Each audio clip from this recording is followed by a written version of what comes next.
Dear friends, नमस्कार। स्वागत करती हूँ आप सभी का। पूरी उम्मीद करती हूँ कि बेहद अच्छी होंगे, पढ़ाई भी आपकी बहुत अच्छी चल रही होगी। भाई, जीवन है तो समस्याएं लगी रहेंगी। अब उन समस्याओं को लेकर हम बैठे रहेंगे तो बहुत पीछे हो जाएंगे। दिन ब दिन कोई ना कोई एक नई समस्या आ जाती है, क्योंकि ये जीवन है। ये सब सुख दुख साथ साथ चलते रहते हैं। जहाँ हम समस्याओं से, परेशानियों से निकलने का रास्ता खोज लेते हैं, वहीं हम जीवन में सफल होना शुरू भी कर देते हैं। तो यहाँ पर तैयारी करने के साथ साथ दिमाग में बहुत सारी ऐसी उलझनें पैदा हो जाती हैं जो हमें पता भी नहीं चलती और हम डिस्टर्ब हो जाते हैं। हालांकि उलझनें ऐसी, नंबर ऑफ़ सीट्स बहुत कम है, लोग इतने हैं, हमारा सिलेक्शन होगा कि नहीं होगा, ये सोच कर हम बहुत डीमोटिवेट हो जाते हैं, मन ही नहीं लगता। तो सबसे बड़ी समस्या, परेशानी तो हमारे साथ यही आ रही है कि इन चीज़ों को हमें फोकस करना ही नहीं है। और मुझे ये लगता है इन चीज़ों को फोकस करने का, हाँ, ह्यूमन बीइंग्स है, हो सकता है दिमाग में कहीं ना कहीं चीज़ें आ जाती, लेकिन तब जब आप अपनी तैयारी के प्रति 100% आत्मविश्वास से नहीं भरे होंगे, तभी इस तरह की आपके अंदर बातें संभवतः आएंगी ही आएंगी। तो प्रयास ये करना है, इन बातों को छोड़कर आपको अपनी तैयारी पर फोकस करना है। जहाँ कमियां रह गई हैं, मोस्टली हम कितना भी कुछ अच्छा करने की कोशिश करते हैं तो कहीं ना कहीं कमियां रह ही जाती हैं। फिर भी हम अपना प्रयास करते हैं कि जो कमियां हमने की हैं हम उनको सुधार करेंगे। जो हमने चीज़ें तब नहीं पढ़ पाई, हम असफल हुए, उन चीज़ों को अब पढ़ेंगे, थोड़ी गहराई से पढ़ेंगे, डीपली पढ़ेंगे।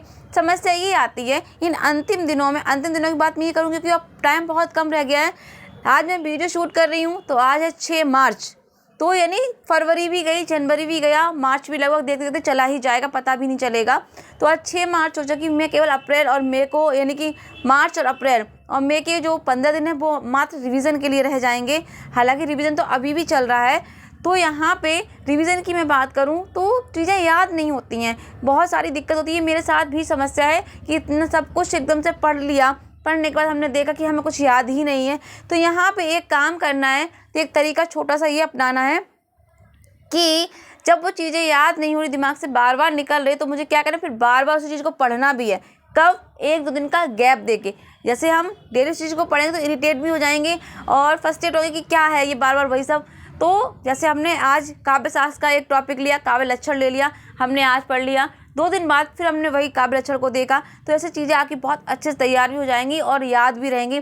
एक मेन बात ये है, इतना सारा सिलेबस अथाह सागर जैसा दिमाग में कैसे इकट्ठा रहे? भाई, नहीं रह सकता, बिल्कुल भी नहीं रह सकता है। इसके लिए हम यही कर सकते हैं कि हम बार बार पढ़ेंगे और फिर जब प्रश्न हमारे सामने आएंगे तो चीज़ें कहीं ना कहीं हम कोरिलेट करेंगे, सोचेंगे कि हाँ, हमने ये कहीं पढ़ा है, हाँ, हमने कहीं देखा है, तो कहीं ना कहीं वहाँ हम सफल होने की पूरी संभावना हमारी रहती है। तो इसलिए पढ़ना ज़रूरी है, मन से पढ़ना ज़रूरी है, आत्मविश्वास के साथ पढ़ना ज़रूरी है। उसी चीज़ को आप कम से कम 11 बार, तो 1 दिन का 2 दिन का गैप लेकर रिवीजन इस तरीके से करते रहिए। तो यकीन मानिए काफ़ी हेल्पफुल रहेगा इस तरीके से पढ़ना कि थोड़ा, जैसे मैंने कहा ना कि टॉपिक में दिक्कत आ रही है तो उसको 1 दिन का गैप लेके फिर उसका रिवीजन करिए, तो चीज़ें अच्छे से पता भी हो जाएंगी, याद भी हो जाएंगी। परेशान होने की बिल्कुल भी ज़रूरत नहीं है, क्योंकि परेशानी होगी भी, आप परेशान होंगे, आप बहुत ज़्यादा डिमोटिवेट हो जाएंगे, तो नुकसान किसका है? हमारा ही है, किसी और का नहीं है। तो इसलिए जब कुछ करना ही है तो डिमोटिवेट नहीं होना है, हमें भाई मोटिवेट होना है और सफल होना है। उसके लिए अच्छे अच्छे प्रयास करने हैं, अच्छे से पढ़ना है, मन से पढ़ना है, आत्मविश्वास जगाना है। तो ये चीज़ें बना के रखिए अपने अंदर। परेशान बिल्कुल मत होइए, कुछ भी ध्यान मत दीजिए कहाँ क्या, कुछ भी, मुझे कुछ मतलब नहीं है। मुझे केवल अपनी पढ़ाई से मतलब है।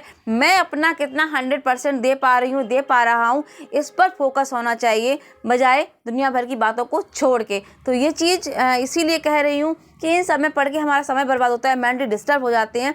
तो डिस्टर्ब होने की बजाय ये सोचिए कि हमें पढ़ना क्या है, तैयारी कैसे करनी है, कहाँ चीज़ें छूट रही हैं, कैसे हमको उसको कवर करने हैं, टाइम ऑफ मैनेजमेंट कैसे करना है, वो आप अपने अकॉर्डिंग करिए। मैं इसमें कोई सजेशन नहीं दूंगी, क्योंकि सबका अपना अपना टाइम मैनेजमेंट है, किसको कब टाइम मिल पाता है, किसको कब टाइम मिल पाता है, तो वो कैसे पढ़ता है, तो ये सबका अपना ही है। और मुझे तो बिल्कुल टाइम मिलता ही नहीं, लेकिन फिर भी टाइम निकालती हूँ। कैसे मैनेज करती हूँ ये बताएंगे फिर कभी। तो इसी के साथ सलाह और ये कहूँ अनुभव जो मैं सीख रही हूँ, जो मैं कर रही हूँ, यदि अच्छा लगा हो तो एक लाइक और चैनल सब्सक्राइब तो बनता है।